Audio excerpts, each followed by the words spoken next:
Hello everybody, Bets Golden here.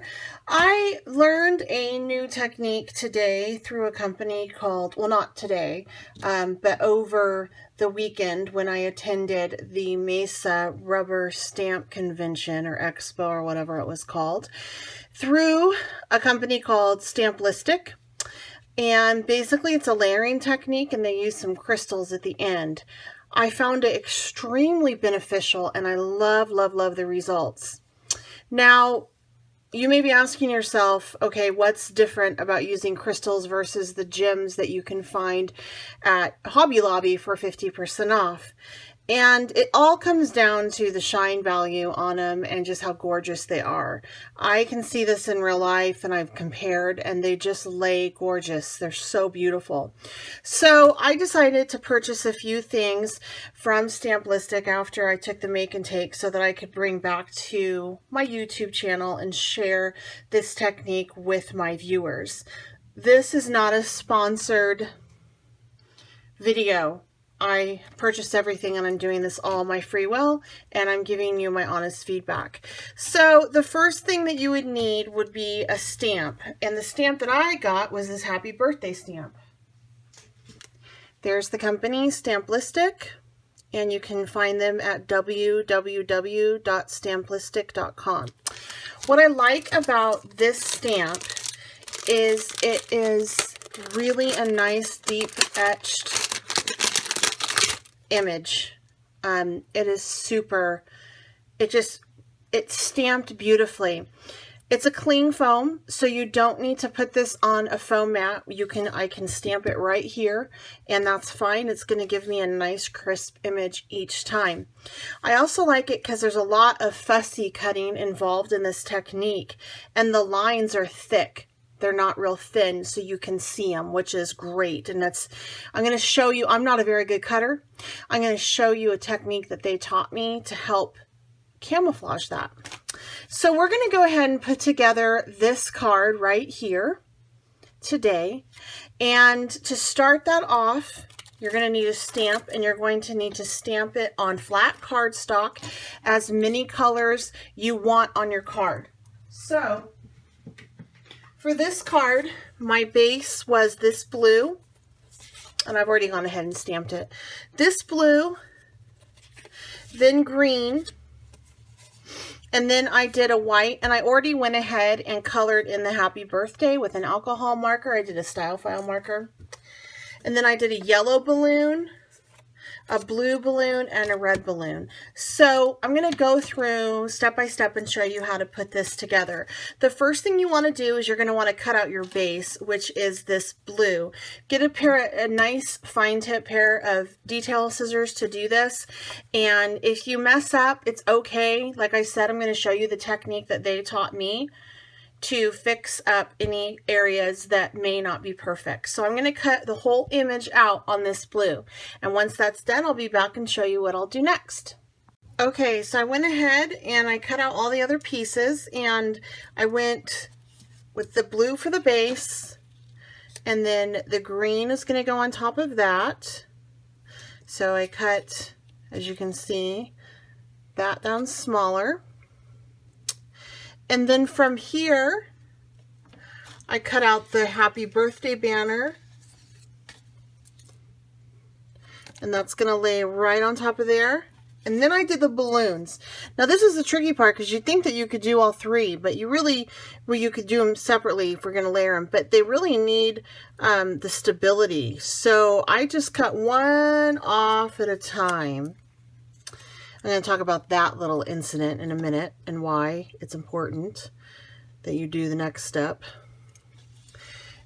And layer it so it's like this, okay?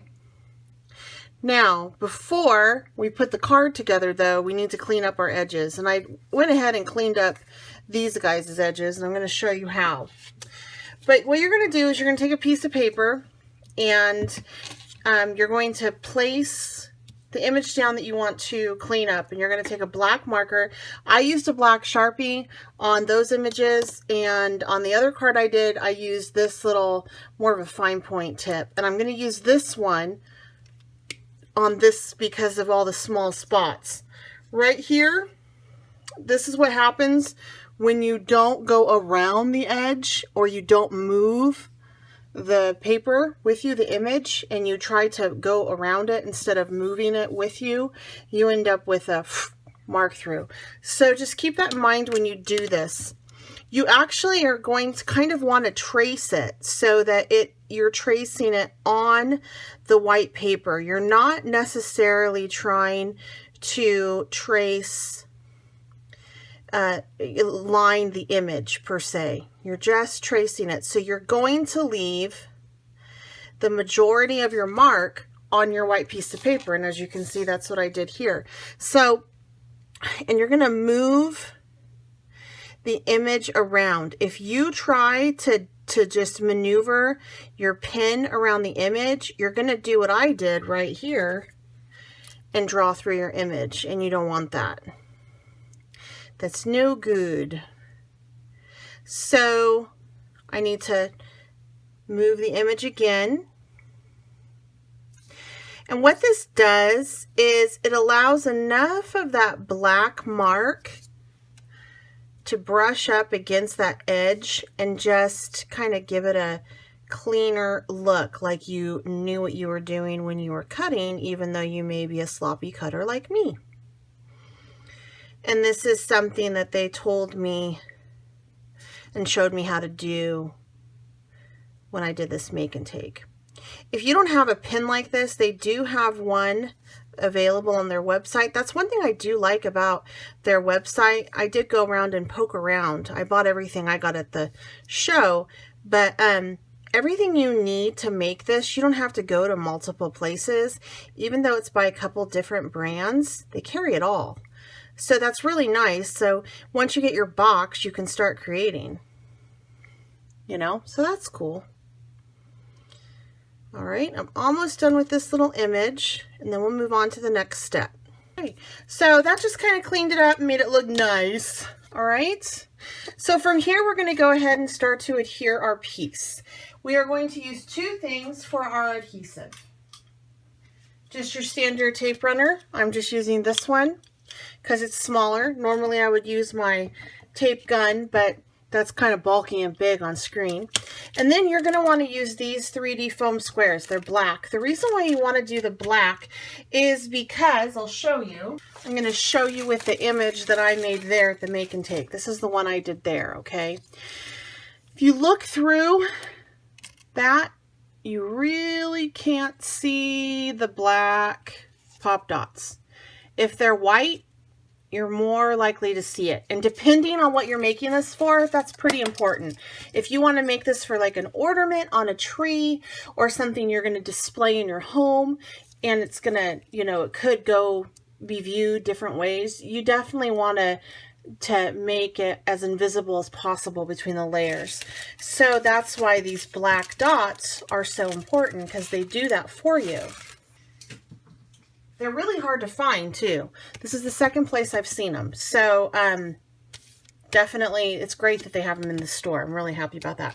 So the first thing we're going to do is I'm actually going to layer this piece down with my pop dots. I don't want this to be flat. I want it to be, there's some dimension on it. Sometimes I get to working and I can't talk. It's like I'm so one-track minded. So we're going to go ahead and we're just going to line this up. I'm going to have it face me, so forgive me as I do this. We're just going to line it up. And the reason why I stamp the whole image and just start cutting it down is because I want there to be stability. Even though you may not see this portion of this stamp, I still want there to be some stability to it. So this next one, I'm going to put the happy birthday banner on next, and I'm going to pop dot that as well. Okay, so see how it's coming together? Now we're going to add our balloons. And for the balloons, I'm going to put them together separately because I'm going to put them on flat and then I'm going to pop dot them. So I'm going to put the red ones on first. my red balloon for the sake of video that has my mistake on it. It might start to bother me so much that I fix it. I don't know. And I'm just using my regular adhesive on this. Then my next one is going to be my blue one.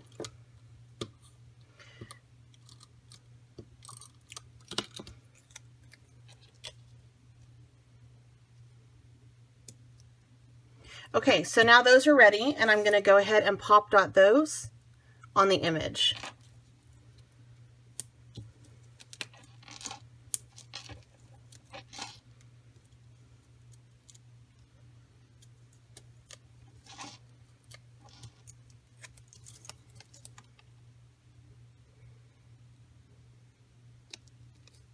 Okay, now we're ready for the fun part. We're going to add the sparkle crystals. So these are beautiful, and these are the AB.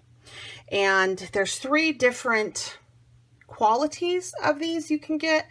Of course, they go up in price with each, but the AB is the middle one, and they just sparkle beautifully. And when I put it up against the regular, I couldn't see, I saw a real difference. So I went ahead and got these.